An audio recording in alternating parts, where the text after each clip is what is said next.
All right, y'all, welcome back to the show. It's Anti-War Radio.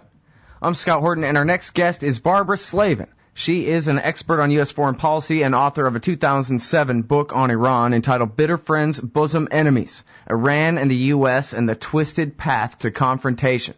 She's a non-resident senior fellow at the Atlantic Council, specializing on Iran. Her website is barbaraslavin.net, and she's got this very interesting new piece that's published in a few different places here. Subtle Signs Obama Diplomacy May Work on Iran. That's at almonitor.com. And where's the other one here? Oh, is that ACUS? That's the Atlantic Council, the Atlantic Council of the United States there.org. Hi, welcome back to the show, Barbara. How are you? I'm fine. How are you? I'm doing great. I really appreciate you joining us on such short notice here. Sure, it's my pleasure. Okay, so very important new piece. It looks like real talks are actually on between the Obama administration and the Ayatollah's government in Iran? Well, let's not get too carried away here. I mean, it's you know, we can't be 100% sure that these things are going to take place and are going to work. But as I wrote, I think there are some really interesting signals that are being sent back and forth between the two sides that suggest that, you know, these things might actually work.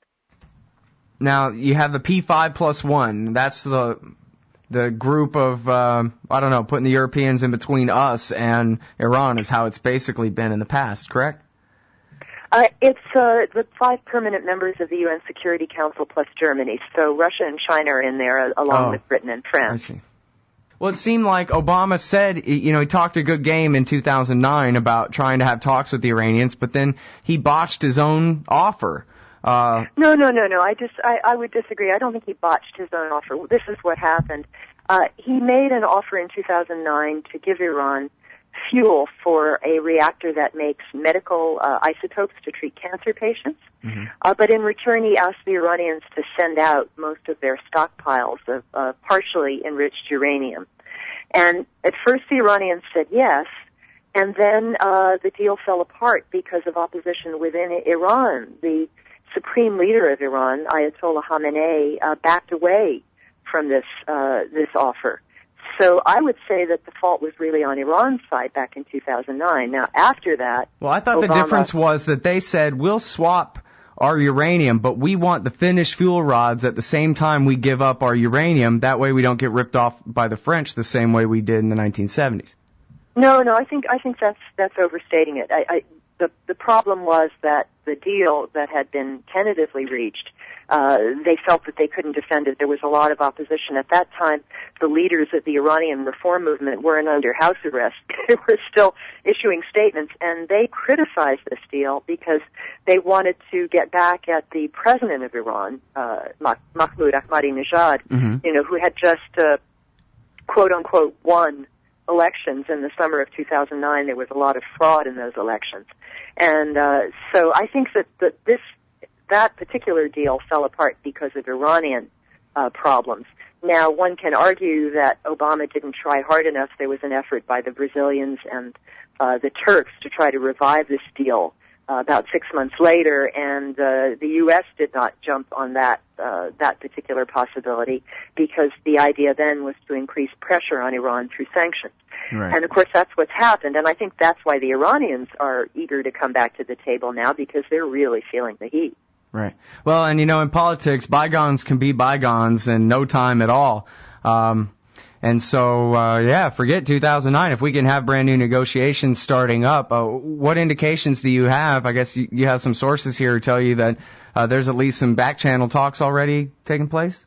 Yeah, well, I did an interview with Chuck Hagel, the former senator from Nebraska, who is, as you know, the head of the Atlantic Council. And he said he thought that there were some back-channel discussions. And actually, President Obama at his press conference and the other day with the Prime Minister of England said that we have ways of, you know, sending our message to the Iranians. So I think there are intermediaries. I don't know if there are any direct talks between the U.S. and Iran, but clearly there are ways of sending messages. And it's just my sense that this next round of talks is going to be better prepared than the ones we've seen in the past. Mm-hmm. And that there is an interest on both sides at least trying to start some sort of, sustained process of talks. So it's not a one-shot deal where they meet and then go away and they don't talk to each other for another year. Right. Well, and now, do you think, if I have it right, that Obama's original offer implicitly recognized Iran's right to enrich uranium, just we would really prefer you don't ever go above 3.6%. If you need up to 20% for your medical isotope reactor, we'll go ahead and do that part for you, just as a confidence kind of face-saving sort of out. Is that pretty much still the standard for the negotiation, you think? Yeah, I think it is. I think it's all about getting Iran to stop enriching beyond 5% U-235, and certainly not to make any more of this 20% U-235, because physicists tell me that that's most of the way toward bomb grade. It doesn't take very long to turn it into 90% U-235, which is weapons grade uranium. Mm-hmm. So it's all about the 20%.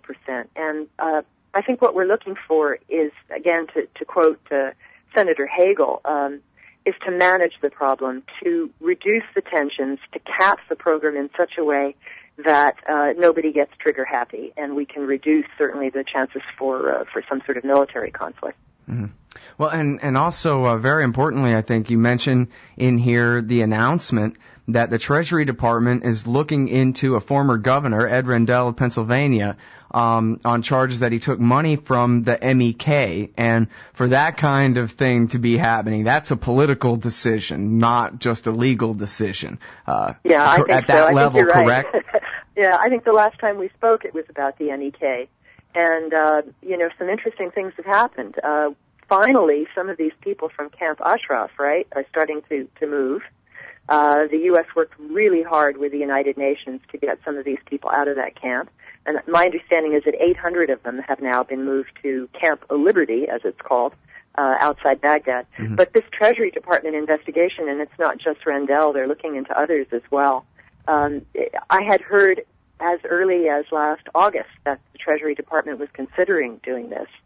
And so now we have confirmation that they are indeed subpoenaing records, and there's a whole list of former officials from Bill Richardson to Ed Rendell and Louis Freeh and Anthony Zinni. I mean, really prominent people from both parties and independents who have taken money to promote getting this group off the terrorist list. Well, now, so does that mean that the White House decided, I mean, it seems like a pretty heavy-handed way of saying stop helping the MEK to go after people this powerful like this?